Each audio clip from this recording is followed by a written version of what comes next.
Assalamualaikum warahmatullahi wabarakatuh. Saya Najma Malika Aprilia dengan NIM 210102773 akan membahas progres dari proyek mata kuliah analisis dan perancangan algoritma fase kedua yaitu analisis amortisasi dan rekuren. Amortisasi sendiri adalah proses menghitung biaya atau pengeluaran yang tersebar secara merata dalam periode waktu tertentu. Sedangkan rekuren adalah bagian yang mendefinisikan fungsi dalam terminologi dirinya sendiri, berisi kaidah untuk menemukan nilai fungsi pada suatu input dari nilai-nilai lainnya pada input yang lebih kecil. Amortisasi dalam algoritma adalah teknik yang digunakan untuk menganalisis kinerja algoritma dalam jangka waktu yang lebih panjang, bukan hanya pada satu operasi atau satu input saja. Yang pertama akan dibahas yaitu analisis amortisasi dalam algoritma DFS, Depth First Search pada Droid merah, menggunakan metode edge classification, yaitu mengelompokkan setiap edge pada graf. Dapat dilihat pada gambar berikut, terdapat 4 edge yaitu tree edge, back edge, dan forward edge lalu cross edge. Dalam DFS, setiap node pada graf hanya dikunjungi satu kali, sehingga waktu eksekusi DFS adalah O dalam kurung V tambah E, di mana V adalah jumlah node pada graf dan E adalah jumlah edge pada graf. Jadi, setiap edge pada graf hanya dikunjungi maksimal 2 kali. Menganalisis menggunakan teknik edge classification, di mana dalam kasus ini setiap node pada graf akan dikunjungi satu kali dan hanya ada satu edge yang keluar dari setiap node. Jumlah node pada graf adalah V dan jumlah edge pada graf adalah E. Dalam kasus terburuk, setiap edge pada graf adalah back edge, sehingga jumlah back edge adalah E.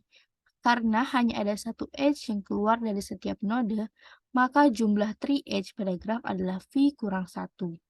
Dapat disimpulkan bahwa waktu eksekusi algoritma DFS pada Droid merah adalah O dalam kurung V tambah E, di mana setiap edge pada graf hanya akan dikunjungi maksimal 2 kali.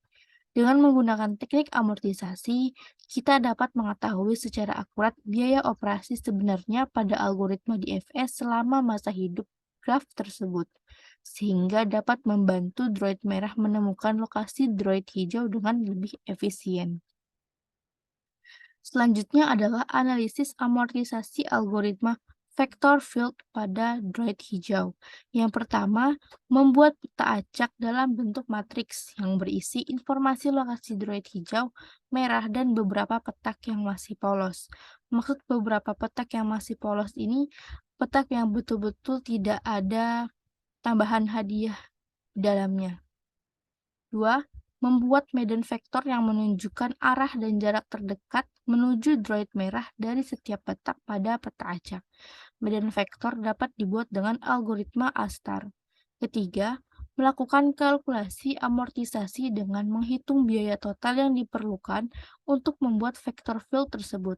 Biaya total tersebut dapat dihitung dengan menjumlahkan biaya untuk membuat setiap simpul dalam vektor field. Terakhir, menghitung biaya rata-rata per simpul dalam vector field dengan cara membagi biaya total dengan jumlah simpul dalam vector field. Selanjutnya adalah mengkonversi algoritma DFS dan vector field dalam bentuk rekursif.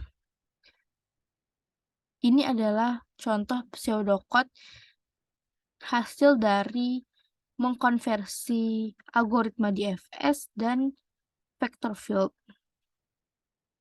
Dari analisis ini dapat disimpulkan bahwa eksekusi algoritma DFS pada droid merah adalah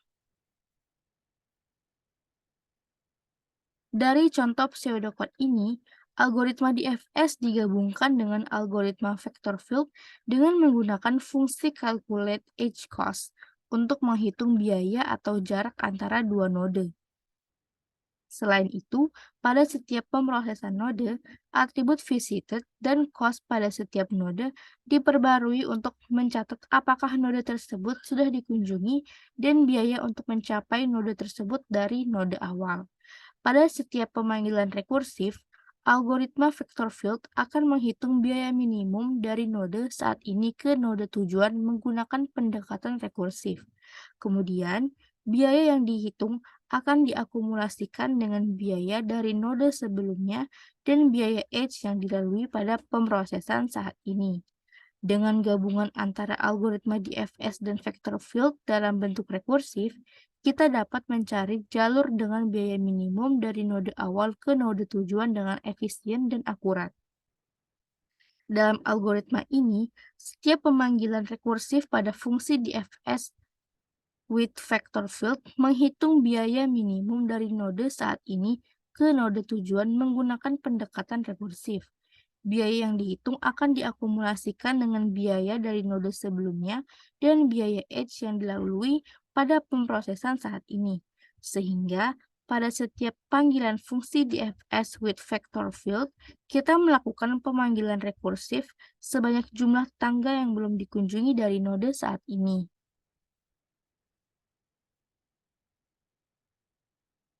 Dapat dilihat, fungsi calculate edge cost dalam kurung node 1, node 2 merupakan fungsi untuk menghitung biaya atau jarak antara node 1 dan node 2.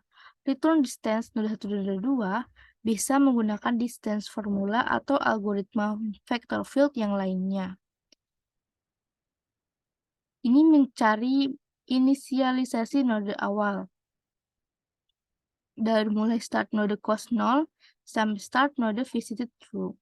Yang terakhir adalah panggil algoritma DFS dengan vector field. Pembahasan yang terakhir yaitu analisis recurrent atau solving recurrence relation. Jika kita asumsikan bahwa setiap node hanya memiliki jumlah tetangga yang terbatas, misalnya 4 atau 8 pada grid, maka kompleksitas waktu algoritma ini adalah O(n²), di mana n adalah jumlah node dalam grid. Hal ini karena setiap node harus memeriksa setiap tetangganya untuk mencari jalur terpendek ke node tujuan. Secara matematis, kita dapat menulis recurrence algoritma DFS dengan vector field dalam bentuk berikut. T dalam kurung N sama dengan C ditambah K dikali dalam kurung T dikali N kurang 1 ditambah D dikali N. Keterangannya, T, N adalah waktu yang dibutuhkan untuk memproses node ke N. C adalah waktu yang dibutuhkan untuk melakukan inisialisasi dan operasi sederhana lainnya pada setiap pemrosesan node. K adalah jumlah tetangga yang belum dikunjungi dari node saat ini. D dalam kurung N adalah waktu yang dibutuhkan untuk menghitung biaya minimum dari node saat ini ke node tujuan menggunakan pendekatan rekursif. Jumlah tetangga K bisa bervariasi tergantung pada representasi grid yang digunakan dan seberapa dekat node tersebut ke node tujuan. Namun pada umumnya, K tidak akan melebihi dari jumlah tetangga yang dimiliki oleh setiap node pada grid. Oleh karena itu, kompleksitas waktu algoritma ini secara keseluruhan adalah O(n²), yang merupakan kompleksitas waktu yang cukup baik untuk masalah grid-based pathfinding. Baiklah, sekian penjelasan dari saya mengenai fase 2, analisis amortisasi dan recurrent untuk proyek Droid merah dan Droid hijau. Assalamualaikum warahmatullahi wabarakatuh.